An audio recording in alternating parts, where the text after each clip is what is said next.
ден соолукту Аллах аманат кылып берген.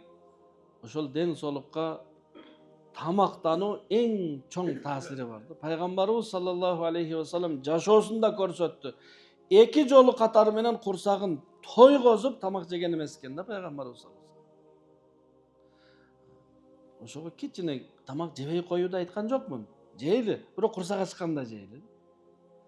Тойду өзү тойгондо бар го мээде Аллах ушундай жараткан бир датчик бар. Машинеге бензин куйганда толот го, отказ кылат, иштелет.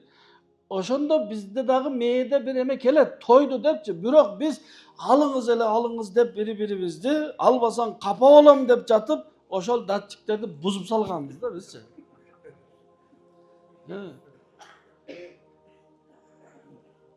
Макалдарыбыз дагы бар.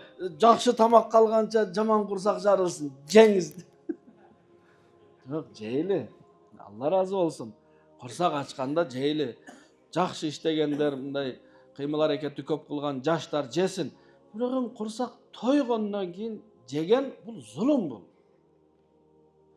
Анан жеп алып туруп жатабыз түндө.